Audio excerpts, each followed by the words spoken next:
Après que le Parti libéral-démocrate, longtemps au pouvoir au Japon, a perdu sa majorité parlementaire le 20 juillet, le ministère chinois des Affaires étrangères a déclaré que Pékin souhaitait une collaboration plus étroite avec Tokyo.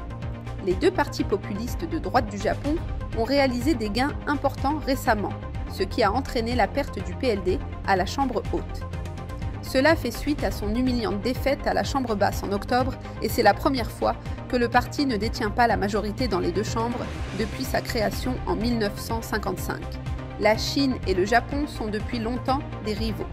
Mais la prophétie biblique indique qu'une alliance militaire asiatique massive prendra bientôt forme sous la conduite de la Russie et de la Chine, et incluant le Japon.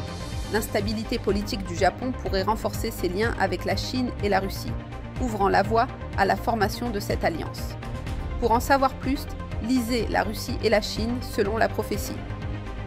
Le 28 juillet, le ministre indien des Finances a appelé à la reprise des relations commerciales avec la Chine, dernier signe en date de la réconciliation entre les deux pays les plus peuplés du monde. L'Inde et la Chine sont des rivales depuis des décennies, alimentées par des différends territoriaux et des ambitions concurrentes d'influence dans toute l'Asie.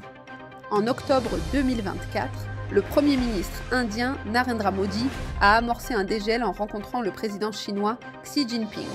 Il a accepté d'accorder à la Chine un contrôle de facto sur certaines zones contestées le long de leurs frontières. Cette réunion historique a été suivie au début du mois de juillet par la visite à Pékin d'un groupe de fonctionnaires indiens.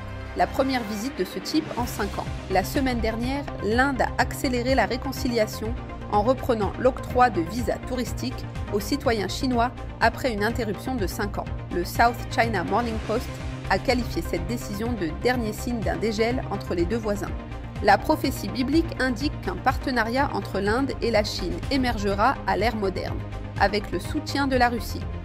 Pour en savoir plus sur cette alliance, lisez l'Inde, l'autre puissance économique de l'Asie, dans la Russie et la Chine, dans la prophétie.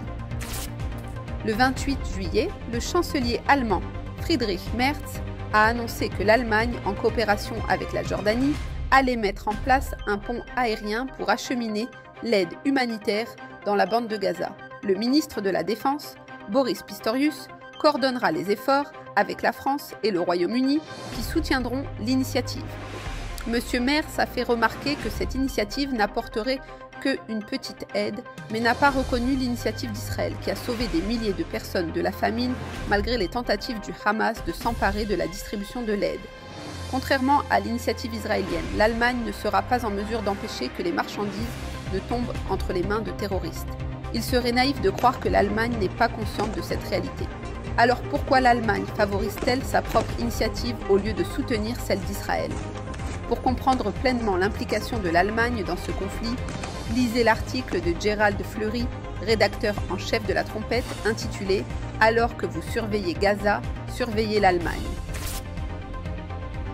Pour en savoir plus sur l'actualité mondiale et son rapport avec la prophétie biblique, consultez notre site latrompette.fr.